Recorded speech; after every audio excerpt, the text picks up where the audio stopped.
Before we dive into this story, drop a comment below and tell us where you're watching from. We'd love to connect with you. Now let's begin. Officer Daniel Harper had exactly 547 days until retirement. Not that he was counting. Okay, he was counting. 28 years on the force. 28 years of answered calls, filed reports, and problems he couldn't quite solve. He'd learned somewhere along the way to keep his distance, to do his job, to go home. It was easier that way. The call came in at 2:47 p.m. on a Tuesday that felt like any other Tuesday. Unit 7, we have a report of 2 minors unattended outside the community clinic on Riverside. Can you respond? Daniel sighed and reached for his radio. Copy that. En route. Probably nothing. Kids waiting for a parent running late. He'd check in, make sure they were okay. Maybe wait with them until someone showed up. Simple, routine, forgettable. When he pulled into the clinic parking lot, he spotted them immediately. 2 girls sitting on a wooden bench in the shade. The older one looked about 12, thin, wearing a faded purple hoodie despite the warm afternoon. The younger one, maybe 6 or 7, sat curled against her sister's side. Daniel approached slowly, his boots crunching on the gravel. "Hey there," he called out gently. "I'm Officer Harper. Someone called because they were worried about you two. Everything all right?" The older girl looked up. Her face was pale, exhausted in a way that seemed too old for her age. "We're fine," she said quietly. "Just waiting." "Waiting for who?" "Our mom. She works at the nursing home on 5th Street. Her shift ends at 6. Daniel glanced at his watch. It was barely 3 o'clock. "That's a long wait." The girl shrugged. "We're used to it." Something about the way she said it made Daniel pause. Not defiant, not complaining, just matter of fact. He looked at the younger girl more carefully. She was small for her age, curled into herself with her arms wrapped around her middle. Her face was pinched, her breathing shallow, and her stomach, it was swollen, visibly distended beneath her thin t-shirt in a way that didn't look right. Daniel felt something tighten in his chest. He'd been a cop long enough to recognize that look, that kind of swelling on a child that young usually meant one thing, and it wasn't good. His mind went to the worst place immediately. Teenage pregnancy was one thing, but a 6-year-old, that meant something terrible had happened, something he'd have to report, something that would tear this family apart. He almost reached for his radio right then, almost called it in as a child welfare emergency, but something stopped him. It wasn't the swelling itself, it was the older girl's face. There was no shame there, no defiance, no fear of being caught, just worry, deep bone-tired worry. "What's your name?" Daniel asked, kneeling down to their level. "Lily," the older girl said. "This is my little sister, Emma." "Hi, Emma." The little girl turned her face toward him. Her eyes were glassy with unshed tears. "My tummy hurts," she whispered. "How long has it been hurting?" Lily answered for her. "A long time. Months, maybe. Have you seen a doctor?" "We tried." Lily's voice was careful, measured. "Mom brought her here a few months ago. They said it was probably just not eating right, that we needed better food." Daniel's training kicked in. Standard questions, establish facts. "Where's your father?" "He left when Emma was 4. "Does your mom know Emma's stomach still hurts?" "Yeah, but we can't afford the tests they wanted to do. They said it would cost $800 up front." Lily said it without bitterness, just stating a fact. "Mom's still paying off the emergency room bill from when I broke my arm last year." Daniel looked at Emma again, really looked. The way she held herself, the careful, shallow breaths, the way her small hand pressed against her belly. This wasn't teenage pregnancy. This was something else, something possibly worse. "How long have you two been sitting here?" "Since noon," Lily admitted. "Mom dropped us off before her shift. The clinic can't see Emma without an appointment and payment, so we just wait here. It's better than being home alone." 3 hours. These children had been sitting on this bench for 3 hours. Daniel felt something he'd spent years trying to avoid: personal involvement. He should call child services, file a report, follow protocol. But looking at these 2 girls, one trying so hard to be brave, one clearly in pain, protocol suddenly felt insufficient. "All right," Daniel said, making a decision he'd probably regret. "Let's get you both somewhere more comfortable. We're going to figure this out." Lily's eyes widened. "Are we in trouble?" "No," Daniel said firmly. "You're not in trouble, but your sister needs help, and we're going to make sure she gets it." As he helped the girls into his patrol car, Daniel caught his reflection in the window. 547 days until retirement, and he'd just chosen to get involved. Daniel drove the girls to the station, turning the air conditioning up and watching Emma in the rearview mirror. She sat perfectly still, her small hands folded over her swollen belly, staring out the window without really seeing anything. "Does it hurt all the time?" he asked gently. Emma nodded. "Can you tell me what kind of hurt? Sharp? Dull? Like something's pushing," she whispered. "From the inside." Lily reached over and took her sister's hand. At the station, Daniel led them to a quiet room away from the main desk. He pulled out a notepad, but mostly he just listened. "Tell me about your mom," he said. "What's her name?" "Sarah Mitchell," Lily answered. "She works 2 jobs. Days at Riverside Nursing Home, nights cleaning offices downtown." "When does she sleep?" Lily hesitated. "Not much, maybe 4 or 5 hours. She tries to be home when we wake up for school, but sometimes she's too tired." Daniel wrote this down, though each word felt heavier than the last. "What about food? Do you have enough to eat?" "Most of the time. Sometimes it's just rice or pasta at the end of the month. Mom says we're doing okay, but Lily trailed off. But what? I hear her crying sometimes, late at night when she thinks we're asleep. I hear her on the phone with the electric company asking for more time. Daniel looked around the small room, the fluorescent lights, the institutional chairs, the clock on the wall ticking forward relentlessly. This was someone's life, someone's impossible choices. Work or watch your children. Pay rent or pay for medicine. Keep the lights on or feed your family properly. Lily, I need to ask you something important. Has anyone heard Emma? Anyone at all? Lily's eyes widened. No, nothing like that. It's just her stomach. It started getting bigger a few months ago. She said it hurt, but Mom thought it was growing pains at first. And when it didn't stop, Mom took her to the free clinic. That's when they said it was probably nutrition, that we needed more protein, more vegetables. Lily's voice dropped. We tried. Mom bought chicken when she could. I made sure Emma ate first, but it kept getting worse. Daniel felt a familiar weight settling on his chest, the weight of a system that failed people who were trying their hardest. Did the clinic do any tests? Any x-rays or scans? They said they would if Mom could pay for them, or if we had insurance. But Mom's jobs don't give insurance. They keep her hours just under full time so they don't have to. 28 years on the force. And this story never got easier to hear. Daniel pulled out his phone. I'm going to call your mom, okay? She needs to know where you are. Lily recited the number from memory. The phone rang 4 times before a breathless voice answered. Hello, Mrs. Mitchell? This is Officer Daniel Harper with the Riverside Police Department. Your daughters are safe and with me at the station. There was a sharp intake of breath. What happened? Are they hurt? I can't leave work right now. They'll fire me if I... Mrs. Mitchell, I need you to take a breath. The girls are fine, but Emma needs medical attention and I think it can't wait until 6 o'clock. Silence on the other end. Then quietly, I can't afford... We'll figure that out. Right now, I need you to give me permission to take Emma to the hospital for evaluation. Hospital? Sarah's voice cracked. Officer, I don't even have $50 in my account. A hospital bill will... Mrs. Mitchell. Daniel kept his voice steady. Your daughter is in pain. Real pain. And I think this is more serious than nutrition. I need to take her in now. I'll meet you there as soon as you can get there. He heard crying on the other end of the line. Soft, defeated crying. Okay, Sarah whispered. Okay, please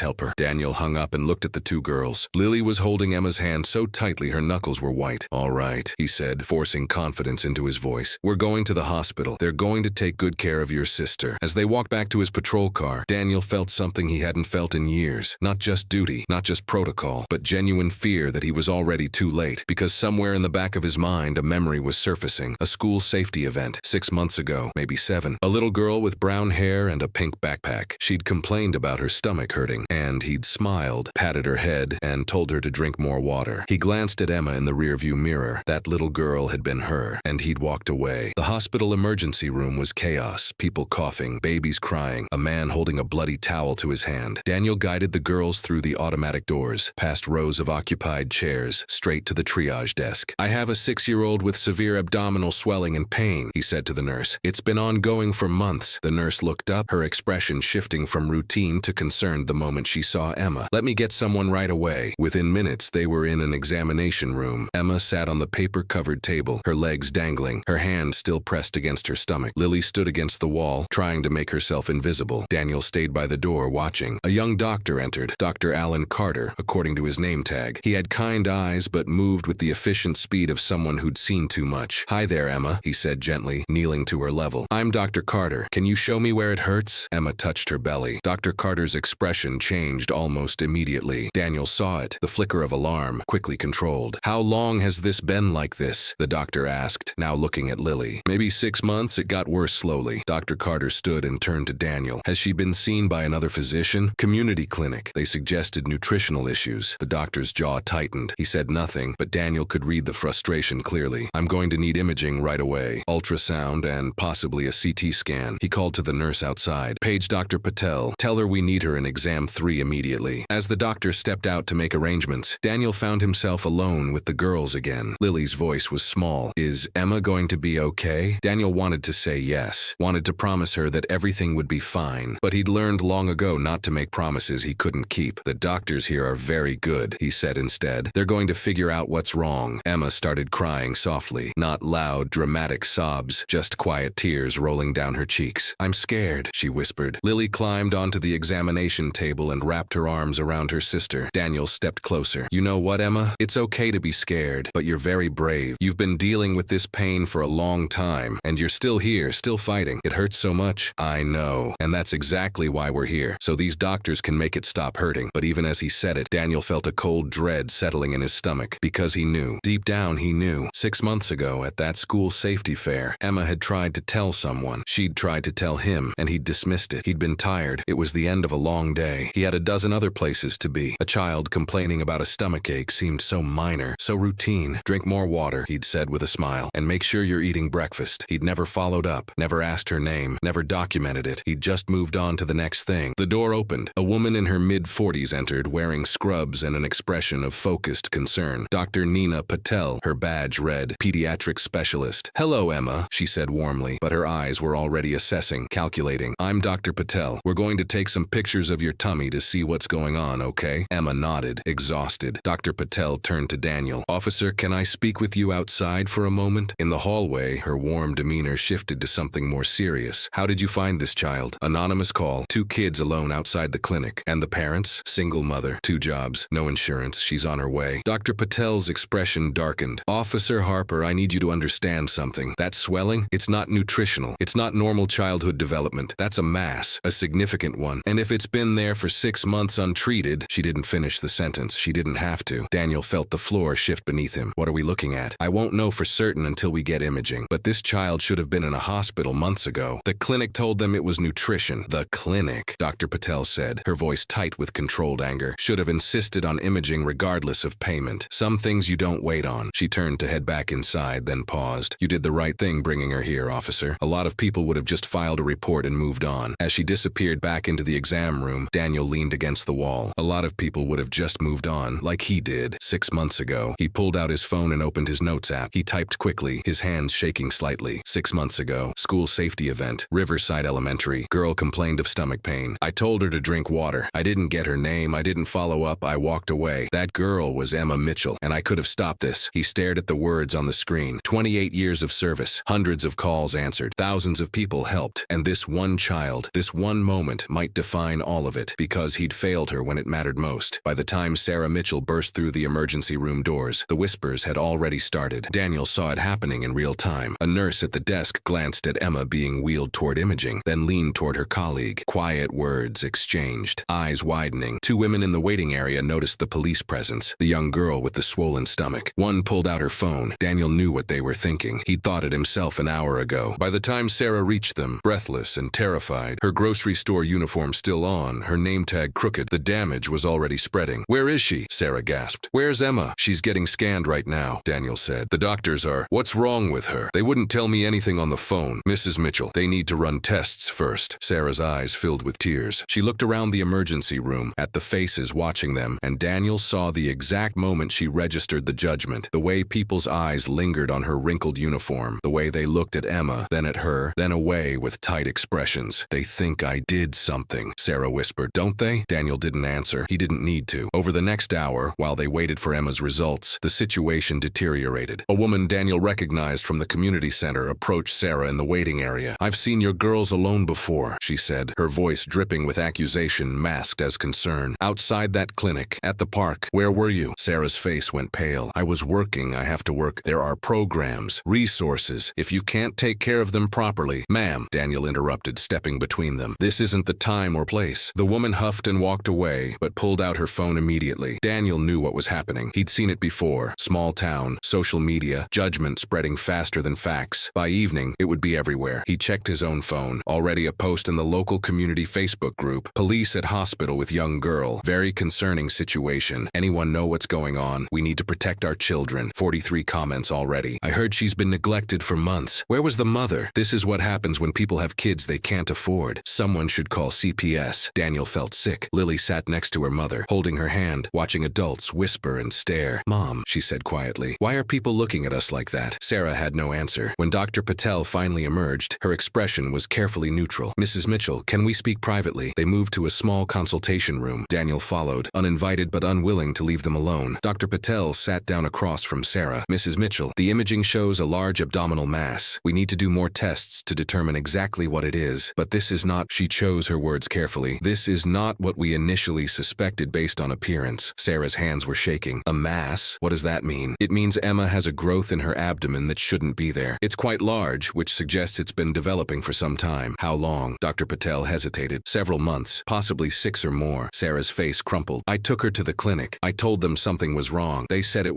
they said we needed better food. I've requested Emma's records from that clinic, Dr. Patel said, her voice tight. We'll be reviewing their assessment. What happens now? We need to admit Emma for further testing, a biopsy, blood work. We need to understand what we're dealing with before we can create a treatment plan. Treatment, Sarah's voice broke. How much will this cost? The question hung in the air. Dr. Patel's expression softened. Right now, let's focus on Emma's health. We have financial counselors who can— I don't have insurance. I can't even afford the $800 the imaging place wanted. How am I supposed to pay for this? Mrs. Mitchell, I work 2 jobs. Sarah's voice rose, then cracked. I work 70 hours a week and I still can't afford to save my daughter. What kind of mother does that make me? Daniel watched her break down, watched Lily wrap her thin arms around her mother, watched the weight of impossible choices crush a woman who'd been trying her hardest. And outside, beyond the closed door, he could hear more whispers, more judgment, more people who had no idea what it meant to choose between rent and medical care, between keeping the lights on and keeping your child healthy, between survival and prevention. His phone buzzed. A text from his captain. Harper, what's going on? Getting calls about a child welfare situation. Need your report ASAP. Daniel looked at Sarah, at Lily, at the closed door behind which Emma lay in a hospital bed, finally getting the care she'd needed for months. He typed back slowly. Not what it looks like. We'll explain in person. This family needs help, not judgment. But he knew it was already too late. The court of public opinion had already made its verdict, and Sarah Mitchell had already been found guilty. Daniel didn't go home that night. He sat in his patrol car in the hospital parking lot, the engine off, the windows down just enough to let in the cool evening air. He told himself he was finishing his report, that he needed to document everything while it was fresh. But the truth was simpler and harder. He couldn't leave. Not yet. He opened his laptop and pulled up the department database. He typed in the address Lily had given him. 247 Riverside Apartments, Unit 12. 3 calls in the past 8 months. The first was from September. School counselor reports concern about student Emma Mitchell, age 6. Child reported persistent stomach pain. Wellness check requested. Officer Stevens had responded. Daniel read the notes. Arrived at residence 4:15 p.m. Mother present, cooperative. Child appeared adequately fed and cared for. No visible signs of distress at time of visit. Mother states child has been seen at community clinic. Advised to follow up with medical professionals. No further action required. Case closed. Case closed. The second call was from November. A neighbor complaint about children left unsupervised. Officer Martinez had handled that one. Responded to 247 Riverside Apartments. Observed 2 minor children alone in apartment at 6:20 p.m. Girl stated mother works evening shift. Returns by 9 p.m. Apartment clean, food in refrigerator. Children appeared safe and cared for. Advised neighbor that circumstances, while not ideal, do not constitute neglect. No further action. No further action. The third call was from January. Anonymous. Caller reports child at Riverside Elementary appears unwell. Swollen abdomen noted. Request welfare check. Officer Hendricks had driven by the school. Never made contact. Observed children during recess. Subject child playing normally with peers. No obvious signs of distress. Unable to justify interruption of school day without specific complaint. Situation appears stable. Will monitor. Will monitor. 3 calls, 3 officers, 3 chances, and all of them, including the system itself, had done exactly enough to check a box and move on. But there was something else. Something that wasn't in any official report. Daniel closed the database and opened his personal calendar. He scrolled back. 6 months? 7? There. April 15th. School safety day. Riverside Elementary. 10 a.m. 2 p.m. He remembered that day. Hot. Long. He'd been at the end of a double shift, filling in for an officer who'd called in sick. He'd done the usual presentation. Stranger danger. When to call 911. What police officers do. And afterward, during the fair, children had come up to him with questions. One little girl with brown hair and a pink backpack. She'd tugged on his sleeve. Looked up at him with serious eyes. Officer, my tummy hurts a lot. Like, all the time. He'd been packing up, ready to leave. Thinking about the report he still needed to file. Have you told your mom? He'd asked, not really looking at her. She says it's probably growing pains. Well, moms usually know best. Make sure you're drinking lots of water and eating good breakfasts, okay? The little girl had nodded and walked away, and Daniel had forgotten about her 30 seconds later. He opened his email and searched for that date. Found the sign-in sheet from the event. Scrolled through the list of students who'd attended. There. Emma Mitchell, grade 1. Teacher, Mrs. Rodriguez. Daniel stared at the name on the screen. 7 months ago. 7 months ago, Emma Mitchell had told him directly that she was in pain, and he'd told her to drink water. He hadn't asked follow-up questions, hadn't gotten her teacher's name, hadn't documented it anywhere, because it was the end of a long day, because kids complain about stomach aches all the time, because he'd had somewhere else to be. Daniel closed his laptop and put his head in his hands. 28 years on the force. He'd always thought of himself as one of the good ones. The officer officer who cared, the one who went the extra mile. But the truth was staring him in the face. He'd failed Emma Mitchell in the most fundamental way possible. Not through malice, not through cruelty, through indifference, through being too tired, too busy, too ready to move on to the next thing. His phone rang. It was Captain Morrison. "Harper, where are you?" "Still at the hospital." "It's 9 p.m. Go home. We'll handle this in the morning. I need to see this through." Morrison was quiet for a moment. "Daniel, I've known you for 15 years. You're one call away from retirement. Don't get too involved in something that's going to haunt you." Too late, Daniel thought. "I'll be in tomorrow to file my report," he said. After he hung up, Daniel pulled out a notebook and started writing. Not an official report, something else. Timeline of failures. April 15th. Emma tells me directly about pain. I dismiss it. September. School reports concerns. Officer checks box. Closes case. November. Neighbor calls about unsupervised children. Officer determines not ideal, but not neglect. January. Anonymous concern about swelling. Officer observes from distance. Takes no action. Today. Child found in severe pain. Mass discovered. 6 months of growth that could have been caught earlier. He stared at what he'd written. This wasn't just Sarah Mitchell's failure to afford health care. This wasn't just a clinic's failure to insist on proper testing. This was a systemic failure at every level, and he was part of it. The question that haunted him now was simple and terrible. If he'd taken Emma seriously 7 months ago, would she be in that hospital bed right now? Or would she be home, healthy, living the normal life of a 6-year-old child? He'd never know, and that uncertainty would follow him long after retirement. Daniel started his car and finally drove home. But sleep didn't come, because every time he closed his eyes, he saw a little girl in a pink backpack, tugging on his sleeve, trying to tell someone that something was wrong, and he saw himself smiling, patting her head, and walking away. Daniel arrived back at the hospital at 7 a.m., 2 coffees in hand and a knot in his stomach that hadn't loosened since the night before. He found Sarah and Lily asleep in chairs outside Emma's room, their bodies twisted at uncomfortable angles. Sarah's head rested against the wall, her mouth slightly open, her hand still clutching Lily's. Daniel didn't wake them. He set 1 coffee on the small table beside Sarah and waited. Inside Emma's room, through the window, he could see the little girl sleeping. An IV line ran to her arm. Monitors beeped softly. She looked even smaller in the hospital bed, swallowed by white sheets and equipment. 15 minutes later, Dr. Patel appeared at the end of the hallway with Dr. Carter. They were talking in low, serious tones, reviewing something on a tablet. When they noticed Daniel, Dr. Patel's expression shifted to something carefully neutral. "Officer Harper, you're here early. Wanted to check on Emma. We're just about to speak with Mrs. Mitchell about the test results." She glanced at Sarah, still sleeping. "Perhaps you could give us a moment to wake her gently." Daniel approached Sarah and touched her shoulder lightly. "Mrs. Mitchell." She jerked awake, instantly alert, panic flooding her face. "Emma, she's okay. She's sleeping, but the doctors are here with results." Sarah stood quickly, nearly spilling the coffee. Lily stirred, blinking awake. Dr. Patel guided them to the same small consultation room from the night before. This time, Dr. Carter joined them, carrying a folder thick with test results and images. "Mrs. Mitchell," Dr. Patel began, her voice gentle but direct, "we have Emma's preliminary results. I want to be very clear with you about what we've found." Sarah gripped the arms of her chair. "Tell me." "Emma has an abdominal tumor. Based on the imaging and blood work, it's likely a pediatric solid tumor, possibly a Wilms tumor, which affects the kidney, though we won't know for certain until we do a biopsy." The room went silent. Sarah's face had gone completely white. "A tumor?" "Yes, but people at the clinic thought," everyone thought, her voice broke. "They thought she was pregnant. I saw it in their faces, at the store, at the hospital. Everyone was judging me." Dr. Carter spoke up. "Mrs. Mitchell, I want to be very honest with you. The presentation of abdominal swelling in a young child can be misleading, but a proper physical examination and basic imaging would have revealed this wasn't pregnancy or nutritional issues. This should have been caught earlier." The accusation hung in the air, unspoken but understood. "How much earlier?" Sarah whispered. Dr. Patel chose her words carefully. "Based on the size of the mass and Emma's symptom progression, this has likely been developing for at least 6 to 8 months. 6 to 8 months. The timeline hit everyone in the room like a physical blow. "If we'd known 8 months ago," Sarah couldn't finish the sentence. "If it had been identified earlier, yes, treatment would have been more straightforward. But Mrs. Mitchell," Dr. Patel leaned forward, "we're not here to assign blame. We're here to treat your daughter. What does treatment look like?" The 2 doctors exchanged a glance. "Surgery," Dr. Carter said. "We'll need to remove the tumor and likely the affected kidney. Following that, depending on what the biopsy shows, possibly chemotherapy." "Surgery." Sarah's voice was hollow. "When?" "As soon as possible. Ideally within the next 72 hours. Lily, who had been silent until now, spoke up. "Will she be okay after the surgery?" Dr. Patel's expression softened. "Children are remarkably resilient. If this is what we suspect and we catch it now, Emma has a good chance at full recovery. But I won't lie to you, she has a difficult road ahead." Sarah stood abruptly and walked to the window. window, her back to everyone. "I can't pay for this," she said flatly. "I can't pay for any of this. Mrs. Mitchell, do you know what I make?" Sarah turned around, and Daniel saw something in her eyes he hadn't seen before. Not tears, anger. $11 an hour at the nursing home, $9 an hour cleaning offices. That's $20 an hour if I'm working both jobs at the same time, which I'm not because they won't give me full-time hours. She pulled a crumpled envelope from her purse and threw it on the table. "That's a bill from last night. $18,000 for tests. Just tests." Her voice rose. "How much is surgery? 50,000, 100,000? How am I supposed to pay for that?" No one answered. "I took her to the clinic when I first noticed the swelling," Sarah continued, her voice breaking. "I told them something was wrong. They said it was nutrition. They said to buy more protein, more vegetables, so I did. I bought chicken instead of pasta. I skipped meals so Emma could have more, and it kept getting worse." Dr. Patel's expression was pained. "Did they recommend any follow-up testing?" "They said I should get imaging done. Gave me a referral to a radiology center. But when I called, they said it would be $800 up front. No payment plan, cash or insurance only. And you didn't have it. I had $300 in savings." Sarah's laugh was bitter. "That was supposed to last until the end of the month for groceries. What was I supposed to do? Let my daughter starve so I could pay for a test that might show nothing?" The room was silent. Daniel felt the weight of it, the impossible math of poverty, the way every choice was wrong, the way trying your hardest still wasn't enough. "I'm not a bad mother," Sarah whispered, tears finally spilling over. "I'm not neglectful. I love my daughters more than anything in this world, but I can't afford to save them." Dr. Patel stood and placed a hand on Sarah's shoulder. "No one here thinks you're a bad mother. The system failed you. The clinic failed you, but right now we need to focus on Emma. We'll figure out the financial piece. How? We have programs, payment assistance, and..." Dr. Patel glanced at Daniel, then back to Sarah. "I'm going to make some calls. There are foundations that help with pediatric cancer treatment. We'll find a way." Sarah sank back into her chair, exhausted. Daniel's phone buzzed. A text from his captain. "Need you at the station. Now, we have a situation." He looked at Sarah, at Lily, at the doctors trying to save a child who should have been saved months ago. "I have to go," he said, "but I'll be back." As he left, he heard Sarah's voice behind him, small and broken. "Everyone keeps saying they'll help, but Emma's still sick." Daniel walked through the hospital corridors, past families waiting, past doctors moving with purpose, past the ordinary machinery of healthcare that worked so efficiently, if you could afford it. His phone rang. "Captain Morrison. Harper, where are you?" "On my way. We've got a problem. That Facebook post? It's everywhere. People are demanding answers. Child Services is involved. The mayor's office is asking questions." "About what?" "About why we didn't catch this sooner. About our response protocols. About you." Daniel felt cold. "About me? Someone dug up that school safety event. Someone remembered you were there. Harper, did you have contact with this child before?" Daniel closed his eyes. "Yes," he said, "I did." And just like that, everything got worse. Captain Morrison's office felt smaller than usual. Daniel sat across from him, the door closed, the blinds drawn. On the desk between them sat a printed stack of social media posts, incident reports, and a recording device. Morrison looked older than he had yesterday. "Tell me everything," he said, "from the beginning." Daniel walked him through it. The call, the bench outside the clinic, Emma's swollen stomach, the hospital, the tumor, and the school safety event, Morrison asked quietly. Daniel took a breath. "April 15th, Riverside Elementary. Emma Mitchell approached me, said her stomach hurt. I told her to drink water and talk to her mom. Did you document it?" "No." "Did you follow up in any way?" "No." Morrison leaned back in his chair. "Why not?" "Because it seemed minor. Kids complain about stomach aches all the time. I was at the end of a double shift. I had reports to file. It didn't seem..." He trailed off. "It didn't seem worth your time," Morrison finished. The words stung because they were true. Morrison pulled out another file. "Officer Stevens responded to a wellness check in September. School counselor reported concerns about Emma's stomach pain. Stevens determined everything was fine. He followed protocol. Officer Martinez checked on unsupervised minors in November. Determined the situation wasn't ideal, but not neglectful. He was right. Officer Hendricks drove by the school in January after an anonymous call about a child with a swollen abdomen. He observed from a distance and moved on." Morrison spread the reports across his desk like evidence at a crime scene. 4 separate opportunities, 4 different officers, and a 6-year-old child fell through every single crack. He looked up at Daniel. "Do you know what the media is calling this?" "No." "The little girl everyone ignored." Daniel felt sick. Morrison continued. "I've been on the phone all morning, with the school district, with the community health clinic, with our legal department." He paused. Emma Mitchell's records from the clinic finally came through. He slid a document across the desk. Daniel read it slowly. Patient, Emma Mitchell, age 6. Date, October 12th. Chief complaint, progressive abdominal distension. Pain assessment, visible abdominal swelling. Patient reports pain level 6-10. Palpation reveals firmness. Recommend immediate imaging, ultrasound, CT, and referral to pediatric specialist. Disposition, patient advised to schedule imaging at Riverside Radiology radiology. Referral provided. Follow-up scheduled for 2 weeks. Below that, in red ink, patient failed to return for follow-up. Multiple phone attempts. No response. Daniel looked up. They tried to follow up 3 times according to their records, but Sarah Mitchell's phone had been disconnected. Past due bill. Morrison pulled out another document. The imaging center's records show Sarah called to schedule the ultrasound. When they told her the cost, $800 up front, she asked about payment plans. They said no, she never called back. Another document. The school counselor filed a formal concern with the district. It went to the health services department. They sent a letter home. The letter was returned as undeliverable. Wrong address. The Mitchell family had moved to a cheaper apartment. Morrison kept pulling out papers, building a picture Daniel didn't want to see. Sarah applied for Medicaid. Denied. Makes $50 a month over the income limit. She tried to get Emma into a free health screening program through the county. Waitlist, 6 months. A neighbor reported seeing Emma in pain. Called the non-emergency line. Dispatcher noted it, but didn't create a formal case because the caller was anonymous and wouldn't provide details. Each document was another failure. Another system that didn't quite work. Another well-intentioned effort that fell short. Do you see what this is, Harper? Morrison's voice was tired. This isn't one person's fault. This is every person doing exactly what they were supposed to do. Exactly enough to cover themselves legally, and a child falling through anyway. That doesn't make it right. No, it doesn't. Morrison gathered the papers. But it does make it complicated, because we can't blame the clinic. They tried. We can't blame the school. They reported it. We can't blame the imaging center. They have policies. We can't blame social services. They're overwhelmed. So who do we blame? That's the question everyone's asking. And right now, the answer they're coming up with is the mother. Daniel felt anger rise in his chest. Sarah Mitchell worked 70 hours a week trying to keep her family afloat. I know, but that's not the narrative spreading online. Morrison turned his computer screen toward Daniel. The Facebook group had exploded overnight. Mother chose work over daughter's health. If she really cared, she would have found a way. There are free clinics, there are charities. She just didn't try hard enough. My tax dollars shouldn't pay for someone else's neglect. One comment with 247 likes. I'm a single mother too, and I would sell everything I own before I'd let my child suffer like that. This woman had choices. Daniel felt his jaw tighten. These people have no idea. No, they don't. But that doesn't matter. Morrison closed the laptop. Child Protective Services is opening a formal investigation. They're questioning whether Sarah should maintain custody. That's insane. She did everything she could. Did she? Morrison's voice was sharp. Because from where CPS is sitting, she didn't follow up with the clinic, didn't pursue alternative resources, let her phone get disconnected so doctors couldn't reach her, left her children unsupervised for hours because she was working to keep them housed and fed. I know that. You know that. But the system doesn't care about context. It cares about checklists. And Sarah Mitchell failed too many checks. Daniel stood up, pacing. So what happens now? To Sarah? Depends on CPS. To Emma? Surgery, treatment, hopefully recovery. Morrison paused. To you? That's more complicated. Daniel turned. What do you mean? You had direct contact with that child 7 months ago. You didn't document it, didn't follow up, and now people are asking why. I made a mistake. Yes, you did. And if this family decides to sue, the city, the department, you personally, they might have a case. The room spun slightly. Morrison's voice softened. Daniel, you've got 18 months until full retirement. Don't let this destroy everything you've built. A little girl is in the hospital because I didn't take 5 minutes to ask better questions. A little girl is in the hospital because of 1,000 small failures across a broken system. You're one piece, don't carry all of it. But Daniel knew he would carry it, all of it, forever. His phone buzzed. A text from an unknown number. Officer Harper, this is Dr. Patel. Emma's surgery is scheduled for tomorrow morning at 6 a.m. Mrs. Mitchell is asking if you'll be there. I think she needs someone. Daniel stared at the message. Morrison watched him. What is it? They want me at the hospital tomorrow for the surgery. Harper, I'd advise against getting more involved. I'm going. This could complicate things legally. I don't care. Daniel met his captain's eyes. I walked away from Emma once. I'm not doing it again. Morrison studied him for a long moment, then nodded slowly. All right, but Harper, be careful. The people demanding justice right now, they don't care about nuance. They want someone to punish. Don't let that person be you. As Daniel left the office, he knew it was already too late. He was already guilty. The only question was whether he could do enough now to make up for what he'd failed to do then. Daniel arrived at the hospital at 5 a.m. The surgery wasn't scheduled until 6, but he couldn't sleep, couldn't stay home, couldn't stop thinking about Emma being prepped for an operation that would remove part of her body because he and everyone else had waited too long. He found Sarah in the pre-op waiting area, alone. Lily had been sent to stay with a neighbor. Children weren't allowed in this section. Sarah looked like she hadn't slept in days. Her eyes were hollow, her hands trembling around a paper cup of coffee that had long gone cold. Mrs. Mitchell, she looked up. For a moment, Daniel thought she might ask him to leave, that she'd realized he was part of the problem. Instead, she just nodded at the empty chair beside her. He sat, They didn't speak for several minutes, just sat in the fluorescent silence of a hospital at dawn, surrounded by other families facing their own nightmares. Finally, Sarah spoke. They came yesterday. Child Protective Services. Daniel's stomach dropped. What did they say? That they're investigating. That they need to determine if Emma is safe in my care. Her voice was flat, emotionless. They asked why I didn't pursue treatment more aggressively, why I let my phone get disconnected, why I left the girls alone. What did you tell them? The truth. That I worked 70 hours a week and still couldn't afford an $800 test. That the phone company doesn't care if you're 3 days late or 3 months late. They disconnect you either way. That leaving 12-year-old Lily in charge of Emma for 3 hours after school was either that or quit my job and lose our apartment. She turned to look at Daniel, and he saw something in her eyes he hadn't seen before. Not fear, not sadness, rage. You want to know the worst part? Her voice shook. It's not that the system failed us. I knew the system was broken. I've always known. Then what? It's that everyone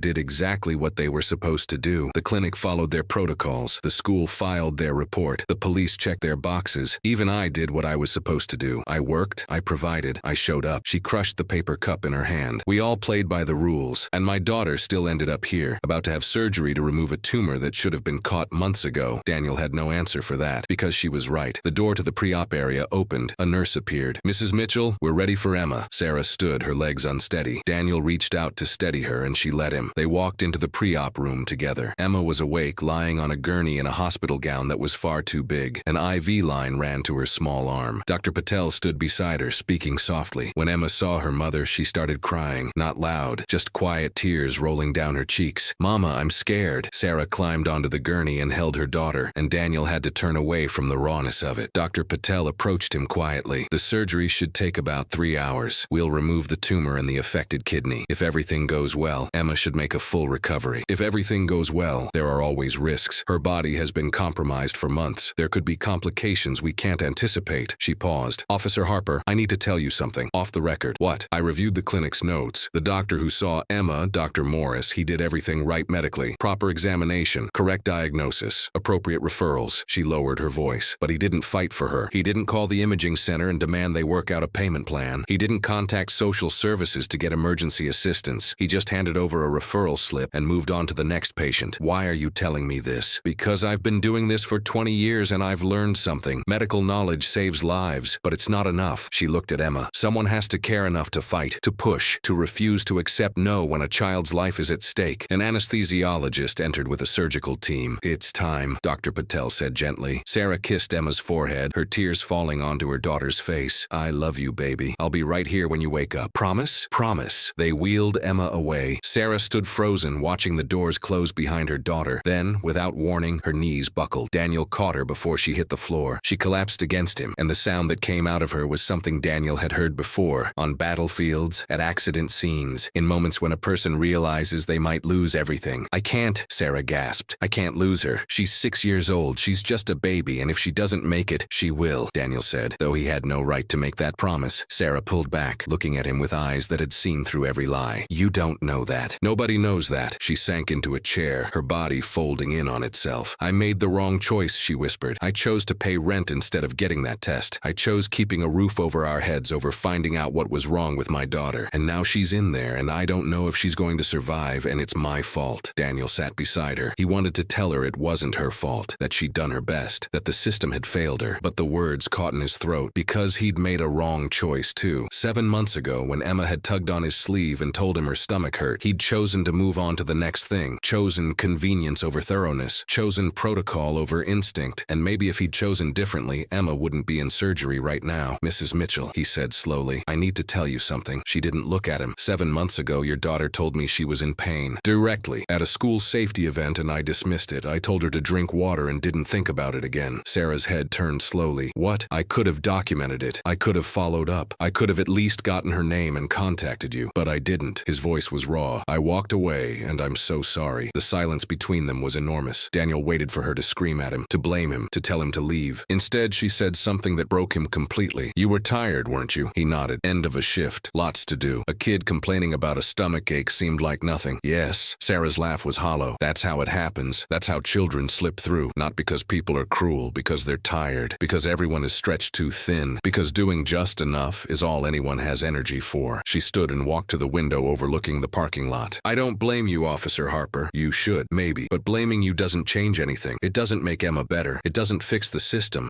She trailed off. It just means more anger in a world that already has too much. Daniel stood beside her. For what it's worth, he said quietly, I'm going to make sure this doesn't happen to another child. I'm going to push for changes, new protocols, better training, something. Will it work? I don't know, but I have to try. Sarah nodded slowly. That's all any of us can do, isn't it? Try and hope it's enough. They stood together at the window, two people carrying guilt they'd never fully shed, waiting to find out if a 6-year-old girl would survive the consequences of a system that had let her down at every turn. 3 hours stretched ahead of them. 3 hours of waiting. 3 hours of not knowing. 3 hours of living with every choice they'd made and couldn't take back. Daniel sat in the hospital chapel, his hands clasped, staring at the simple wooden cross on the wall. He wasn't a religious man, hadn't been for years, but something about the silence of this room felt necessary. The surgery was in hour 2. Sarah had finally fallen into an exhausted sleep in the waiting room. A nurse had brought her a blanket. Daniel had needed to move, to breathe, to think, but thinking only made it worse. He pulled out his phone and opened his photos, scrolled back, years back. There she was, his daughter, Katie, age 7 in this one, gap-toothed smile, holding a medal from her school spelling bee. He'd missed that spelling bee. Late shift. Someone had called in sick. Work emergency, he'd told his wife. Katie had won anyway. 2nd place. She'd been so proud. He'd promised to make the next one. He'd missed that one too. The photos continued. Birthday parties he'd arrived late to. School plays he'd had to leave early from. Soccer games he'd watched from his patrol car between calls. Always just this once. Always work emergency. Always, I'll make it up to you. Until one day Katie was 18, packing for college, and barely looked at him when she said goodbye. Until one day she stopped calling except on Christmas and his birthday, and even those calls were brief, obligatory. Until one day he realized he'd spent 20 years serving his community and lost his own daughter in the process. The chapel door opened softly. Lily slipped inside. They said I could come for a little while, she said quietly. The neighbor brought me. How are you holding up? Lily sat in the pew beside him. She looked small, fragile, but there was something in her eyes that reminded Daniel of soldiers he'd known, too young to carry what they carried, but carrying it anyway. I've been taking care of Emma since she was born, Lily said. Mom works so much, so I learned how to make meals, how to help with homework, how to check if she has a fever. Her voice wavered. But I didn't know how to help with this. I tried to research online. I found articles about stomach problems in kids, but they were all different things, and I'm only 12. I didn't know what to do. Lily, this isn't your fault. Everyone keeps saying that, but if I'd pushed harder, if I'd made Mom take her back to the doctor, if I'd called someone. You did call someone. You called me. Well, someone called about you two, and I came, but it was too late by then, wasn't it? That's what all the doctors' faces say. They're too polite to blame anyone, but I can see it. Emma's been sick for so long that even if she survives this, she's going to have problems forever. Daniel had no response because Lily was right. Can I tell you something? Lily's voice was barely a whisper. Something I haven't told anyone? Of course. I'm so angry at my mom. The words came out like a confession. I know I shouldn't be. I know she works hard. I know she loves us. But when Emma first started saying her stomach hurt, I told Mom we needed to take her to a real doctor, not the clinic, a real one. Tears started falling, and Mom said we couldn't afford it. She said we'd go to the clinic first and see what they said, and when the clinic said it was probably nothing, Mom seemed relieved, like she wanted to believe it was nothing because that was easier, because that meant she didn't have to find $800 we didn't have. Lily wiped her eyes roughly, and I'm so mad at her for that, for choosing to believe the easy answer, but I'm also mad at myself for not doing more, and I'm mad at my dad for leaving, and I'm mad at the system that makes healthcare cost more than rent, and I don't know where to put all this anger. Daniel knew that feeling, the rage that had nowhere to go because there was no single villain, just 1,000 small failures that added up to something catastrophic. Lily, can I tell you something? Daniel said. Something about me? She nodded. I have a daughter. She's 25 now. I barely know her. He pulled up the photo of Katie on his phone. When she was growing up, I was always working, always busy, always telling myself that providing for her meant being at work instead of being with her. He put the phone away. And you know what I learned. Being present matters more than being perfect. Your mom wasn't perfect. I wasn't perfect. The doctors weren't perfect. But your mom showed up every single day. She worked herself to exhaustion trying to give you and Emma a life. That matters. But Emma still got sick. Yes, she did. And that's not fair. But illness doesn't happen because someone failed to be perfect. It happens because bodies are complicated and systems are broken. And sometimes bad things happen to good people who are trying their hardest. Lily was quiet for a long time. Officer Harper, why are you really here? The question caught him off guard. What do you mean? You're not family. You're not even really our friend. You're a police officer who responded to a call. So why do you keep coming back? Why do you care so much? Daniel thought about Katie, about Emma at the school event, about all the time times he'd chosen convenience over connection. Because I didn't care enough before, he said honestly, and I'm trying to figure out if caring more now makes any difference. Does it? I don't know yet. A nurse appeared at the chapel door. Mrs. Mitchell is awake. The surgery is almost over. Dr. Patel wants everyone in the consultation room. Lily stood quickly. Daniel followed her out. In the consultation room, Sarah was already there, standing by the window, her arms wrapped around herself like she was trying to hold herself together. When they entered, she turned. Her face was a mask of controlled terror. Is it over? Lily asked. Almost, Sarah said. They're going to come tell us soon. The three of them stood in silence, each carrying their own private fears, their own specific guilt. Daniel thought about all the what-ifs. What if he'd documented Emma's complaint 7 months ago? What if the clinic had insisted on imaging regardless of payment? What if the imaging center had accepted a payment plan? What if Sarah had pushed harder? What if the school's report hadn't gotten lost in bureaucracy? What if any single person in this chain had done just a little bit more? The door opened. Dr. Patel entered, still in surgical scrubs, her mask pulled down. Everyone held their breath. The surgery is complete, she said. Emma is in recovery. Sarah's knees nearly gave out. Is she okay? Dr. Patel's expression was carefully controlled. The tumor was larger than we anticipated. It had attached to surrounding tissue, which complicated the removal. We had to take the kidney as expected, but we also had to remove a section of intestine that had been compressed. But she's alive? Sarah's voice broke. Yes, she's alive. Relief flooded the room, but Dr. Patel held up a hand. But I need you to understand something. Emma's recovery is going to be long and difficult. There was significant internal damage. She'll need ongoing monitoring, possibly additional procedures, and we still need to biopsy the tumor to determine if further treatment is necessary. The relief curdled into something more complicated. When can I see her? Sarah asked. Soon. She's still under anesthesia, but you can sit with her while she wakes up. As Dr. Patel left, Sarah turned to Lily and Daniel. She's alive, she whispered and started crying. Not sad crying, just the overwhelming release of 3 hours of held breath. Lily hugged her mother fiercely, and Daniel stood there, watching them, feeling something shift inside him. Emma had survived, but at what cost? And for how long? 3 days after Emma's surgery, Daniel stood outside Captain Morrison's office, staring at the closed door. Inside, he could hear voices. Morrison's, someone from the mayor's office, someone from legal. They were discussing him. Daniel had known this was coming. The Facebook posts had multiplied. Local news had picked up the story. System failures lead to child's emergency surgery, the headline read. His name hadn't been mentioned publicly yet, but it would be. The door opened. Morrison gestured him inside. 3 people sat in the office. Morrison behind his desk. A woman in a sharp suit, city attorney. A man in an expensive shirt. Someone from the mayor's office whose name Daniel immediately forgot. Officer Harper, the attorney began without preamble. We need to discuss your involvement with the Mitchell family. Daniel sat. What about it? You had contact with Emma Mitchell approximately 7 months before her hospitalization at a school safety event. Is that correct? Yes. And during that contact, the child reported physical symptoms to you? She said her stomach hurt. Did you document this? No. Did you follow up in any way? No. The attorney made notes. Can you explain why not? Daniel had been asking himself that same question for days. It seemed minor at the time. Children frequently complain about stomach aches. I was at the end of a shift. I gave her basic advice and moved on. The basic advice being to drink water and talk to her mother. And you didn't feel this warranted any official action? At the time, no. The man from the mayor's office leaned forward. Officer Harper, do you understand the position this puts the city in? We have a child who suffered for months while multiple city employees, including you, had opportunities to intervene. I understand that. The family could sue. The media is demanding accountability. We need to know, he paused, how much this is going to cost us. Daniel felt something cold settle in his chest. Cost you? Financially, politically, in public trust. A 6-year-old girl almost died. Is that what you're worried about? The cost? The attorney's expression hardened. Officer Harper, I'd advise you to be very careful about your tone right now. Morrison intervened. What they're trying to say is that we need to assess liability and determine our response strategy. Response strategy, Daniel repeated flatly. The Mitchell family has been contacted by several attorneys, the city attorney said. If they pursue legal action, your interaction with Emma at that school event becomes evidence of negligence. So you're here to protect the city. We're here to protect everyone involved, including you. She opened a folder. We're prepared to offer the Mitchell family a settlement, cover Emma's medical expenses, provide ongoing care in exchange for signing a non-disclosure agreement and waiving any future claims. Daniel stared at her. You want to pay them to be quiet. We want to ensure Emma gets the care she needs while avoiding costly litigation. And what about fixing the system so this doesn't happen to another child? The man from the mayor's office shifted uncomfortably. That's a separate conversation, is it? Daniel stood. Because it seems like the only conversation you want to have is about money and liability, not about the 4 different points where our department failed to help that little girl, not about the the clinic that didn't push harder, not about the insurance requirements that made healthcare unaffordable, just about covering your asses. Sit down, Officer Harper, the attorney said sharply. No, Daniel turned to Morrison. Captain, I joined this force 28 years ago because I wanted to help people, to serve my community, to make things better. His voice shook. When did we stop caring about actually doing that? Morrison's expression was pained. Daniel, I'm done. Daniel headed for the door. If you walk out of this meeting, the attorney called after him, you're putting your pension at risk. 18 months from retirement and you're willing to throw that away? Daniel stopped, his hand on the doorknob. 18 months, full benefits. The retirement he'd been counting down to for years. All he had to do was sit down, be quiet, and let the city pay off Sarah Mitchell to make this go away. He thought about Emma, lying in that hospital bed, recovering from surgery she shouldn't have needed. He thought about Sarah, drowning in medical debt despite working 70 hours a week. He thought about Lily, 12 years old and carrying guilt that wasn't hers to carry. He thought about his own daughter, Katie, who he'd lost to the job he'd prioritized over everything else. And he realized something. He'd spent 28 years playing by the rules, following protocol, doing exactly what was required and nothing more. And where had it gotten him? A 6-year-old girl in surgery, an estranged daughter, a career that suddenly felt hollow. Keep the pension, Daniel said quietly. I'm done. You're making a mistake. Daniel walked out. That evening, Daniel sat in his car outside the hospital, his hands shaking. He'd just ended his career, put his retirement at risk, probably made himself a target for any lawsuit the Mitchell family wanted to file. And he was about to do something even more reckless. He pulled out his phone and called a number he'd saved 3 days ago. Riverside Herald, newsroom. My name is Officer Daniel Harper. I work for the Riverside Police Department. He took a breath. And I'd like to tell you about every system failure that led to Emma Mitchell's surgery. There was a pause. Then, I'll transfer you to our investigative reporter. Can you hold? Yes. While he waited, Daniel saw Sarah and Lily through the hospital window, sitting in Emma's room. The little girl was awake now, propped up with pillows, a brave smile on her pale face. They had no idea what Daniel was about to do, how it might affect them, help them, hurt them, but he couldn't stay silent anymore. The reporter came on the line. Officer Harper, I'm Sarah Chen. I've been covering the Mitchell story. You said you have information about system failures. Yes, and I'm willing to go on the record about all of it, including my own mistakes. That's very unusual for an officer to... I know, but someone needs to tell the truth, the whole truth, not the version that protects the city or makes anyone look good, just what actually happened. All right, when can we meet? Tonight, now, before I change my mind. I can be there in 30 minutes. But Officer Harper, once this story runs, there's no taking it back. Your department will come after you. So will the city. You need to be absolutely sure. I'm sure, Daniel said. And for the first time in months, maybe years, he actually meant it. He wasn't sure it would fix anything. He wasn't sure it would help Emma or Sarah or any other family caught in the same impossible situation. But he was sure that silence was no longer an option. After he hung up, Daniel walked into the hospital. He found Sarah outside Emma's room, talking quietly with Dr. Patel about discharge plans and follow-up appointments. Mrs. Mitchell, he said, can I talk to you for a minute? Sarah stepped aside. What's wrong? I just quit my job. Her eyes widened. What? And I'm about to give an interview to the newspaper about everything. The school event where I dismissed Emma's complaint, the multiple police calls that went nowhere, the clinic that didn't push hard enough, all of it. Sarah was silent, processing. I'm telling you because this is going to get messy. For you, for me, for everyone involved. The city wanted to offer you a settlement to keep quiet. I'm doing the opposite. Why? Because staying quiet is how we got here. Everyone protecting themselves. Everyone doing just enough to avoid blame. Someone needs to tell the truth. Sarah looked at him for a long moment. What happens to you after this interview? I don't know. Probably nothing good. And you're doing it anyway. Yes. Sarah reached out and took his hand. Thank you. For what? I'm the one who failed Emma. No. Thank you for stopping. For actually giving a damn. For being willing to risk something when it would be easier to walk away. She squeezed his hand once, then let go. Tell them everything, she said. Every ugly truth. Because maybe if enough people hear it, something will actually change. Daniel nodded. 20 minutes later, he sat in a coffee shop across from Sarah Chen, the reporter. Where do you want to start? She asked, her recorder already running. Daniel took a breath. April 15th, he said. A school safety event, and a little girl who tried to tell me she needed help. And he told her everything. The article ran 3 days later. Front page, above the fold. The girl who fell through every crack. A systems failure exposed. Daniel read it on his phone while sitting in his quiet apartment, coffee growing cold on the table beside him. The reporter had been thorough, devastatingly so. She'd interviewed him, Sarah, the school counselor, the clinic director, the imaging center administrator, even tracked down Officer Stevens, Martinez, and Hendricks, the other officers who'd responded to calls about Emma. Every failure laid bare, every missed opportunity documented, every well-intentioned protocol that had somehow added up to a child in surgery, and his own mistake. Right there in paragraph 4, Officer Daniel Harper, a 28-year veteran of the Riverside Police Department, had direct contact with Emma Mitchell 7 months before her emergency surgery. The child reported stomach pain. Harper advised her to drink water and did not document the interaction or follow up in any way. His phone started ringing at 6 a.m. First call, a reporter from the state newspaper wanting an interview. Second call, his union representative sounding stressed. Harper, what were you thinking? You can't just... He hung up. Third call, Captain Morrison. Daniel let it go to voicemail. By noon, the story had been picked up by national outlets. By evening, it was trending on social media, but the response was split in ways Daniel hadn't anticipated. Half the comments were supportive. This officer is brave for telling the truth about systemic failures. How many other children are falling through these same cracks? We need healthcare reform now. But the other half were vicious. He's trying to deflect blame for his own negligence. Typical cop. Cover your mistakes by attacking everyone else. That family should sue him personally for everything he has. Daniel closed his laptop and drove to the hospital. Emma had been moved out of intensive care that morning. Recovery was slower than hoped. The section of intestine they'd removed had caused digestive complications. She could only eat small amounts. The pain medication made her nauseous. Physical therapy to rebuild her strength was exhausting, but she was alive. Daniel found her room and knocked softly. "Come in," Sarah's voice called. Inside, Emma was propped up in bed, coloring carefully in a book someone had brought. Lily sat in the corner doing homework. Sarah stood by the window, and her expression when she saw Daniel was complicated. "You saw the article," he said. "The whole town saw the article." Sarah gestured to the hallway. 3 reporters tried to get into Emma's room this morning. Hospital security had to escort them out. "I'm sorry, I didn't mean to make things harder." "You didn't make things harder." Sarah's voice was firm. "You made things public. There's a difference." Lily looked up from her homework. "My school called Mom. They want to do an assembly about recognizing health warning signs in kids. They asked if we'd come speak. They want to use us as an example," Sarah said quietly, "of what not to do, or what the system shouldn't do." Daniel countered. Emma set down her crayon. "Officer Harper, are you in trouble because of me?" The question pierced him. "No, sweetheart. I'm in trouble because of choices I made. But if I hadn't said my tummy hurt that day at school..." "Emma, stop." Daniel knelt beside her bed. "You did exactly what you should have done. You told an adult you were hurting. That was brave and smart and exactly right. What happened after that? That's on me, not you." Emma's eyes filled with tears. "I don't want you to be in trouble. I'll be okay." But would he? Daniel's phone buzzed. A text from the union rep. "City is threatening disciplinary action for unauthorized disclosure of sensitive information. They want you suspended without pay. Call me." He pocketed the phone. Dr. Patel appeared in the doorway. "Mrs. Mitchell, can we discuss Emma's discharge plan?" "Of course." They stepped into the hallway. Daniel followed. Dr. Patel's expression was serious. "Emma is healing, but more slowly than we'd like. The tumor biopsy came back. It was a Wilms tumor, as suspected. The good news is we believe we removed it completely. The bad news is Emma will need chemotherapy as a precaution." Sarah went pale. "Chemotherapy?" "Yes. 6 months of treatment. It's standard protocol for tumors of this size and type. The prognosis is good. Over 90% survival rate with proper treatment." "How much will that cost?" Dr. Patel hesitated. "The hospital is working with your financial counselor to..." "How much?" "Approximately $40,000 to $60,000, depending on complications." Sarah leaned against the wall. "I'm already drowning. The surgery alone, even with the hospital's payment reduction, I owe $70,000. Now you're telling me another 60. There are programs. I applied to every program. I make too much to qualify for Medicaid, but not enough to actually afford care. Do you know what that feels like? To fall into the gap between poor enough and secure enough?" Her voice broke. "I'm going to lose my apartment. I'm going to have to declare bankruptcy. And my daughter is going to spend the next 6 months in chemotherapy, and every single treatment is going to cost more than I make in a week." Dr. Patel's expression was pained. "I wish I had better answers." "Everyone wishes they had better answers, but wishing doesn't pay bills." Daniel spoke up. "What if the city's settlement offer is still on the table?" Sarah turned to him. "You mean the one where I sign away my right to complain in exchange for them covering medical costs?" "Yes. The one you told me not to take because staying quiet is how we got here. That was before I knew about 6 months of chemotherapy." Sarah laughed bitterly. "So what? I should take their money and shut up? Let them bury this story under a settlement agreement? I don't know. Maybe." Daniel ran a hand through his hair. "I thought exposing everything would help, but all it's done is make your life harder. Reporters, public attention, and you still can't afford Emma's treatment. So you regret the interview?" "I don't know what I regret anymore." They stood in the hallway, 3 people trying to navigate an impossible situation with no good options. Finally, Sarah spoke. "Officer Harper, can I ask you something?" "Anything. If you could go back to that school event, if you could do that moment over, what would you do differently?" Daniel thought about it. Really thought. "I'd stop," he said quietly. "I'd actually stop and listen. I'd get your name. I'd document it. I'd follow up." He paused. "But honestly, the system would probably have failed failed her anyway. Maybe just a different failure at a different point. So nothing would have changed? I don't know. Maybe it would have bought time. Maybe early detection would have meant simpler treatment. Or maybe Emma would still be here, just with a different story about how everyone let her down. Sarah was quiet for a long moment. The city called me this morning, she said, with a revised offer. They'll cover all of Emma's medical expenses, surgery, chemotherapy, follow-up care, everything, plus a settlement of $100,000 in exchange for a confidentiality agreement. Are you going to take it? I don't know. Taking it feels like betraying everyone else who's stuck in the same situation. Like saying, I got mine. Good luck to the rest of you. But it would save your family. Yes, it would. Daniel understood the impossible math of it. Principle versus survival. Justice versus security. Whatever you decide, he said, I'll support it. Sarah nodded slowly. Then she looked at him. Officer Harper, Daniel, thank you for everything. For stopping when you could have driven past. For staying when you could have left. For risking your career when you could have stayed quiet. It's not enough. No, but it's more than most people do. Emma's voice called from inside the room. Mom, I'm tired. Sarah went back inside. Lily followed. Daniel stood alone in the hallway. His phone rang again. The union rep. This time, he answered. Harper, where have you been? The city is serious about suspension. They're talking about possible termination for... Let them terminate me. What? I'm done protecting myself. If they want to fire me for telling the truth, let them. At least one good thing might come from it. What good? Maybe, Daniel said. One other officer will hear this story and decide to ask that one extra question, to document that one complaint, to push when it would be easier to walk away, and maybe that will save one kid. That's not how systems change, Harper. Then how do they change? The rep had no answer. Daniel hung up and left the hospital. Outside, a news van was parked near the entrance. A reporter spotted him. Officer Harper, can we ask you about... Daniel walked past her without responding. He got in his car and drove. Not home, not to the station. He drove to Riverside Elementary School, the same school where, 7 months ago, Emma Mitchell had tried to tell him she needed help. He parked outside and stared at the building. How many other children were inside right now, hurting, hoping someone would notice? How many would be ignored? How many would fall through the cracks because everyone was too tired, too busy, too stretched thin? Daniel pulled out his phone and started typing an email. To School Board of Riverside Unified, subject, partnership proposal. My name is Daniel Harper. You may have seen my name in recent news coverage. I'd like to propose a partnership between local law enforcement and school health services. He had no idea if they'd respond, no idea if it would matter, but he was done waiting for someone else to fix things. 3 months later, things had changed, but not everything, and not for everyone. Emma completed her second round of chemotherapy. Her hair had started to fall out in clumps. Lily cried when she helped her sister shave what remained. Emma wore colorful hats that the hospital volunteers brought. She smiled less, tired more easily, but she was alive. Sarah had taken the city's settlement. The decision haunted her, but the alternative, crushing debt and Emma without proper care, was impossible. I'm a sellout, she told Daniel one afternoon in the hospital cafeteria. You're a mother who made an impossible choice, he replied. Same thing. No, it's not. The settlement came with strings. No more interviews, no public comments about the case. The confidentiality agreement was ironclad, but Daniel wasn't bound by it. He'd been formally suspended without pay pending an internal investigation. The police union was fighting for him, but the outcome was uncertain, so he used the time differently. The school board had responded to his email, skeptically, but they'd responded. A pilot program launched. Monthly health screenings at 3 elementary schools. Basic checks, weight, height, visual assessment, free, no insurance required. It wasn't much, but it was something. The community health clinic hired a new director. She implemented a policy. Any child presenting with concerning symptoms would receive imaging regardless of ability to pay. The clinic would absorb the cost or fight the insurance companies. 3 children had been referred for follow-up care in the first month. One had a kidney condition, caught early. The local newspaper ran a follow-up piece. Small changes, uncertain impact. What's changed since Emma Mitchell's story? The answer? Not enough, but more than nothing. Some neighbors still judged Sarah, whispered when she walked by. One woman actually said to her face, I would never let my child get that sick. Sarah had walked away without responding, but Lily hadn't. My mom works harder than anyone I know, she'd shouted, and we didn't let anything happen. The system failed us, but you wouldn't understand that, would you? Because you've probably never had to choose between food and medical care. The woman had gone silent. Others had filmed it. The video went viral locally. Lily was simultaneously praised for standing up to judgment and criticized for being disrespectful to adults. She didn't care. She'd learned something in these months. Sometimes anger is the appropriate response. Daniel visited the Mitchells twice a week, not as a police officer anymore, just as someone who couldn't walk away. He helped Lily with college scholarship applications, drove Emma to appointments when Sarah couldn't leave work, sat quietly in hospital rooms during long chemotherapy sessions. His daughter Katie called one evening, the first real conversation they'd had in 2 2 years. I saw the article about you, she said. Which one? There've been several. All of them. A pause. Dad, what you did, going public like that, it was brave. Or stupid. Maybe both, but her voice softened. I'm proud of you for finally choosing something that mattered over your job. Daniel felt his throat tighten. I should have chosen you over my job years ago. Yeah, you should have. Katie didn't sugarcoat it, but better late than never, right? Is it too late? For us? Silence. Then, I don't know, but maybe we could try. Coffee sometime? I'd like that. After they hung up, Daniel sat in his empty apartment and cried. Not sad tears, not happy tears, just release. Not everyone changed. Officer Stevens, who'd responded to the first wellness check, retired early, gave no interviews, refused to comment. The clinic doctor who'd seen Emma issued a statement defending his care, blamed the system, accepted no personal responsibility. The imaging center that had refused payment plans updated their website with a PR statement about compassion, but changed no policies. The insurance company that had denied coverage never acknowledged the case publicly. Change was slow, incomplete, frustrating, but it was happening. And sometimes Daniel learned that's all you can ask for. Not justice, not redemption, not perfect solutions. Just enough people deciding to do slightly more than required. Just enough cracks being filled that maybe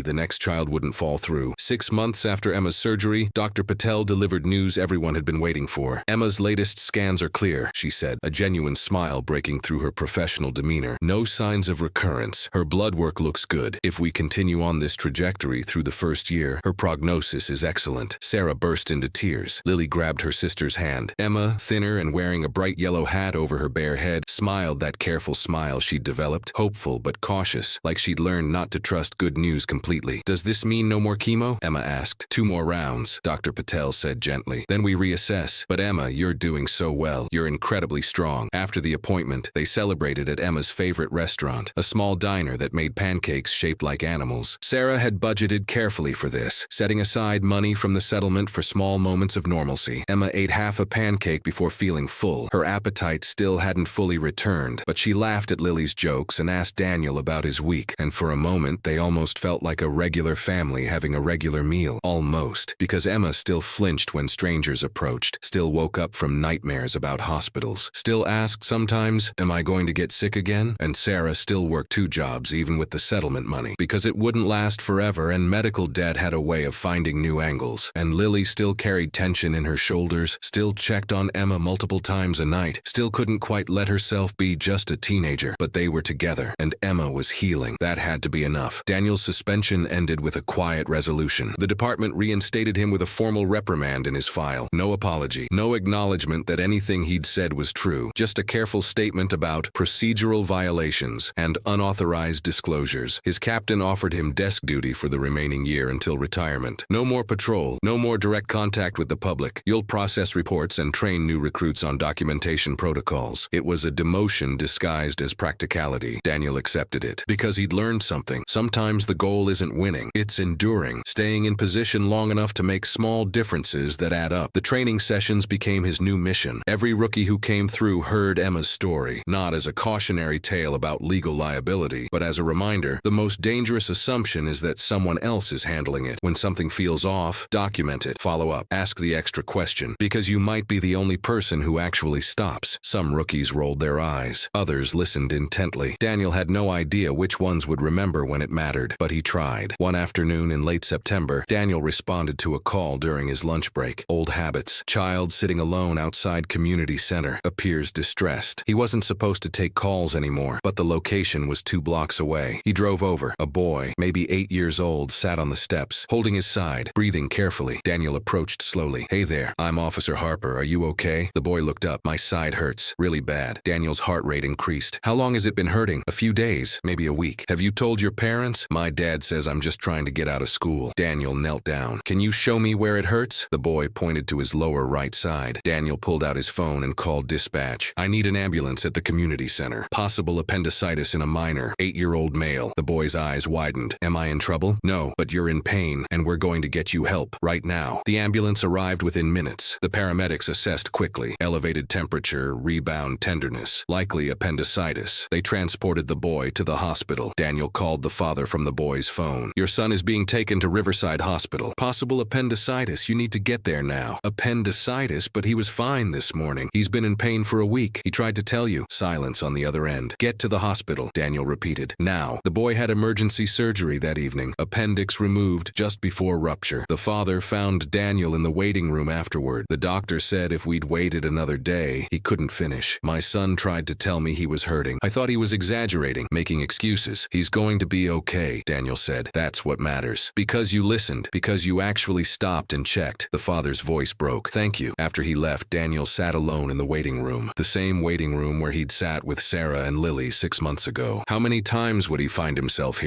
How many close calls? How many children one day away from catastrophe? He pulled out his phone and looked at a photo someone had sent him. Emma, at her most recent checkup, giving a thumbs up to the camera. Bald but smiling, thin but alive. Still here, still fighting. Daniel had spent his whole career trying to save people, but he'd learned something crucial. You can't save everyone. You can't fix every system. You can't undo the past. But you can show up. You can listen. You can ask the extra question. And sometimes, not always, but sometimes, that's enough to change everything. He stood and walked out of the hospital into the warm evening air. Tomorrow he'd file his report about the boy with appendicitis. Tomorrow he'd train another group of rookies. Tomorrow he'd check in on Emma and her family. Tomorrow he'd keep trying, because that's all any of them could do. Try, show up, pay attention, and hope it was enough. The call came on a Tuesday morning, 9 months after Emma's surgery. Daniel was at the training center midway through a session with new recruits when his phone vibrated with a text from Sarah. Emma's at the hospital. Emergency. Please come. His blood ran cold. He dismissed the class immediately and drove faster than he should have, his mind racing through terrible possibilities. Recurrence, infection, complication from chemo. All the fears that had been held at bay for months came crashing back. When he reached the hospital, he found Sarah in the emergency waiting room, her face pale, her hands shaking. What happened? She collapsed at school, just fell during recess. They called an ambulance. The doctors are running tests now, but they won't tell me anything yet. Okay, breathe. Where's Lily? Still at school. I didn't want to scare her until I knew. Sarah's voice broke. Daniel, what if it's back? What if the cancer came back? We don't know that yet. But what if it did? What if all the chemo, all the surgery, all of it wasn't enough? Dr. Patel appeared before Daniel could answer, her expression unreadable. Mrs. Mitchell, can we talk privately? They moved to the consultation room, the same room where they'd heard about the tumor, about the surgery, about the chemotherapy. Daniel had learned to hate this room. Dr. Patel sat down across from them. Emma's collapse was caused by severe anemia. Her blood counts are dangerously low. Sarah's face went white. What does that mean? It could be a side effect of the chemotherapy, or it could indicate that her body isn't recovering as well as we'd hoped. We need to do more tests, bone marrow biopsy, additional imaging to determine the cause. Is the cancer back? I don't know yet. But Mrs. Mitchell, I need you to prepare yourself for the possibility that Emma may need additional treatment beyond what we originally planned. The words hung in the air like a death sentence. Sarah stood abruptly, walked to the window, her whole body shaking. I can't do this again, she whispered. I can't watch her go through more. She's already been through so much. Sarah, Daniel started. No, you don't understand. The settlement money, it's almost gone. Medical expenses that weren't covered. Rent, food, the basics. Her voice rose. If Emma needs more treatment, more surgery, I have nothing left to pay with. Nothing. We'll figure it out. How? Sarah whirled around, and Daniel saw something he'd never seen before in her eyes. Not fear, not sadness. Desperation, edging toward collapse. How many times can I ask for help? How many fundraisers? How many charity applications? How many times can I beg strangers to care, whether my daughter lives or dies? Dr. Patel spoke gently. Mrs. Mitchell, let's not get ahead of ourselves. We need the test results first. Then we'll know what we're dealing with. And when will we have results? The bone marrow biopsy needs to be scheduled, probably tomorrow. Results within 3 to 5 days. 3 to 5 days. Sarah sank back into her chair. I can't breathe. I can't. Daniel moved beside her. Sarah, look at me. Breathe in and out. That's it. She followed his breathing, slowly, until the panic attack subsided. I'm so tired, she whispered. I'm so tired of being strong, of fighting, of hoping. Emma was admitted for observation. They started a blood transfusion immediately to stabilize her counts. When Daniel finally saw her, she looked smaller than ever in the hospital bed, an IV in each arm, monitors beeping softly, but she was awake. Hi, Officer Harper. Hey, kiddo, how are you feeling? Tired, really tired. She paused. Am I sick again? The question every adult had been dreading. The doctors are running some tests to figure out what's going on, but you're in good hands. That's what everyone said last time. And then I had to have surgery and chemo, and I lost my hair. She touched the colorful hat covering her head. What if it happens again? Daniel had no answer that wouldn't be a lie. Emma, can I tell you something? She nodded. I don't know what's going to happen. Nobody does. But I know you're one of the bravest people I've ever met. And whatever comes next, you won't face it alone. Promise. He thought about all the promises he'd made in his life, the ones he'd kept and the ones he'd broken. Promise, he said. Emma reached out and took his hand with her small fingers. I'm scared, she whispered. Me too. Really? But you're a police police officer. You're not supposed to be scared. Everyone gets scared, Emma. The brave part isn't not being scared, it's deciding to keep going anyway. She thought about this. Then I guess I'm brave, because I'm really scared, but I'm still here. Yes, you're incredibly brave. Over the next 3 days, waiting for test results, the Mitchell family existed in a state of suspended animation. Sarah barely slept. Lily stopped eating properly. Emma drifted in and out, exhausted from transfusions and tests. Daniel came every day, brought coffee, sat in silence, offered presents when words felt useless. On the 3rd day, his phone rang. Captain Morrison. Harper, I need you to come to the station. I'm at the hospital. It's important. The mayor wants to meet with you. I don't care what the mayor wants. It's about the Mitchell case. Please, just come. Daniel looked at Sarah, who'd finally fallen asleep in the chair beside Emma's bed. He drove to the station, resentment building with every mile. In Morrison's office, he found not just the captain and mayor, but also the city attorney. The same attorney who'd offered the settlement. Officer Harper, the mayor began. We've been following Emma Mitchell's situation, have you? We understand she's back in the hospital, possibly facing additional treatment. Daniel's jaw tightened. If you're here to ask the family to sign more confidentiality agreements, no, we're here to propose something different. The mayor glanced at the attorney. The city has established a medical assistance fund for families who fall into the coverage gap. We're prepared to cover Emma's ongoing medical expenses. All of them. No settlement required, no confidentiality agreement. Daniel stared. Why? Because you were right. The system is broken, and while we can't fix everything overnight, we can start by making sure Emma Mitchell gets the care she needs without her family going bankrupt. This is a PR move. Partially, yes, but it's also the right thing to do. Your story, your willingness to risk everything to tell the truth, it forced us to look at ourselves, to ask harder questions. Daniel didn't know what to say. Will you tell Mrs. Mitchell, the mayor asked, that whatever comes next, her daughter will be cared for? Daniel nodded slowly. I'll tell her. That evening, when Dr. Patel finally entered with results, Daniel was there. Sarah gripped his hand tightly as the doctor began to speak. The biopsy is clear. No cancer. The words took a moment to register. What? Emma's anemia is a side effect of the chemotherapy. Severe, but treatable. We'll adjust her medication, continue monitoring, but this is not a recurrence. Sarah collapsed against Daniel, sobbing. Not sad tears. Relief. Pure, overwhelming relief. Emma was going to be okay. For now. 1 year after Emma's surgery, Daniel drove past the community clinic on Riverside Drive. The same clinic where he'd first found 2 girls sitting on a bench. Where this whole story had begun. He pulled into the parking lot and sat for a moment, engine idling, looking at that bench. It was empty today, just weathered wood in the afternoon sun. He turned off the car and got out. Emma's final chemotherapy session had been 3 weeks ago. Her hair was starting to grow back in soft, dark curls. She'd gained weight, started laughing more, returned to school full-time. The doctors were cautiously optimistic. If we make it through the 2-year mark without recurrence, her chances of long-term survival are excellent. 2 years felt both impossibly far and terrifyingly close. Sarah had finally accepted help, real help. A caseworker connected her with subsidized housing. The medical assistance fund the city created covered Emma's ongoing care. She'd cut back to 1 job, spending more time with her daughters. I'm not a hero, she'd told Daniel last week. I'm just trying to survive better than I was. That's enough, he'd replied. Lily had been accepted to 3 universities with full scholarships. She'd chosen the closest one, unable to leave Emma yet, maybe unable to ever leave completely. Some responsibilities, once taken on, never fully lift. She'd started volunteering at the hospital's pediatric wing, helping other siblings navigate what she'd learned the hard way. Someone should tell them it's okay to be angry, she'd said. Everyone kept telling me to be strong and supportive. Nobody told me I was allowed to be furious. And Daniel? He'd quietly returned to patrol duty 3 months ago, not because anyone asked him to, but because desk work felt like hiding. He'd responded to 16 child-alone calls since then. Every single one he'd stopped, documented, asked extra questions, followed up. 15 were exactly what they appeared to be. Kids waiting for rides, supervised but out of sight, or teenagers being teenagers. One was a 9-year-old with a broken arm she'd been hiding from her parents for 2 days because they couldn't afford another hospital bill. Daniel had taken her to the hospital himself. The arm healed. The family got connected to resources. 1 child, out of 16, but that one mattered. Daniel walked to the bench and sat down. He pulled out his phone and looked at a photo from last week. Emma's cancer-free party, a small gathering in Sarah's apartment. Emma wore a bright yellow dress and a crown made of construction paper that Lily had crafted. She was smiling, genuinely smiling, holding up a certificate from Dr. Patel declaring her officially amazing. The photo made Daniel's chest ache in a good way. Not because everything was fixed. Emma still had monthly checkups, still woke from nightmares sometimes, still carried physical and emotional scars that would never fully fade. Sarah still struggled financially, still carried guilt, still worked too hard and slept too little. Lily still shouldered responsibilities no teenager should have to carry. The system was still broken. The healthcare gap still existed. Other families were still falling through cracks. But Emma was alive and laughing, and that had to count for something. Daniel's phone rang. Dispatch. Unit 7, we have a report of a child appearing unwell at Riverside Park. Can you respond? He stood immediately. Copy that. En route. As he drove to the park, Daniel thought about all the calls he'd answered over 29 years. All the people he'd helped. All the ones he'd missed. He'd learned something crucial. You can't save everyone. You can't fix every broken system. You can't undo the past, but you can show up. You can ask the extra question. You can refuse to look away when looking away would be easier. And sometimes, not always, but sometimes, that's enough. At the park, Daniel found a little boy sitting alone on a swing, holding his stomach. Hey there, Daniel said gently, approaching slowly. I'm Officer Harper. Are you okay? The boy looked up, and Daniel saw it immediately. The careful way he was breathing, the pale complexion, the fear. My stomach really hurts, the boy whispered. Daniel knelt down. How long has it been hurting? A few days, maybe a week. Different child. Same story. Same system about to fail again, unless someone stopped. All right, Daniel said firmly. Let's get you some help right now, not later, not tomorrow, now. He called for an ambulance, then sat beside the boy on the swing. What's your name? Marcus. Marcus, you did the right thing. You told someone you were hurting. That was brave. The boy didn't look convinced. My dad's gonna be mad I bothered people. Your dad's going to be relieved you're getting help. Trust me. As they waited for the ambulance, Daniel thought about Emma, about how close they'd come to losing her, about how many Marcuses were out there right now, hurting, hoping someone would notice. He couldn't save them all, but he could save this one, today, right now. Later that evening, after Marcus had been treated for a severe stomach infection and discharged with antibiotics, Daniel drove back past the clinic. The bench was still empty, but this time he noticed something else. A small plaque had been installed on the wall beside it. New, brass. He parked and walked over to read it. Emma's bench, in recognition that sometimes the bravest thing we can do is stop. Stop and look. Stop and listen. Stop and care. Because every child deserves to be seen. Daniel didn't know who'd put it there. The city maybe. Or Dr. Patel or Sarah herself. It didn't matter. What mattered was the reminder. Stop. Look. Listen. Care. Daniel pulled out his phone and took a photo of the plaque. Sent it to Sarah. Her response came quickly. She saw it last week. Cried. Then asked if we could get ice cream. So we did. Because that's what you do when you're still here. You celebrate. Even the small things. Especially the small things. Daniel smiled. He got back in his car and drove home through streets he'd patrolled for nearly 3 decades. Past houses filled with families he'd never meet. Past problems he'd never solve. Past children he'd never save. But some he would. Some he'd catch in time. And he'd keep trying every single day. Because the alternative, walking past, looking away, assuming someone else would handle it, that was no longer an option. Emma Mitchell had taught him that. 7 months too late, but she'd taught him anyway. And now he'd spend the rest of his career making sure he never forgot. The sun was setting as Daniel pulled into his driveway. His phone buzzed. A text from Katie, his daughter. Coffee tomorrow? I'd like to hear more stories about your work. The real ones, like Emma's. Daniel smiled and typed back, I'd love that. He went inside, made dinner, and sat down to write his daily report. Responded to call at Riverside Park. Child with stomach infection. Proper care provided. Family connected to resources. Case closed. He paused, then added one more line. Child is okay, that's what matters. Tomorrow would bring new calls, new children, new chances to get it right or get it wrong. But tonight, Emma Mitchell was home with her family. Marcus was recovering. And Daniel was still trying, still showing up, still refusing to look away. And in the end, that was all anyone could really do. Stop when it would be easier to keep walking. Look when it would be easier to look away. Listen when it would be easier to dismiss. Care when it would be easier not to. Because sometimes that's what saves a life. The end.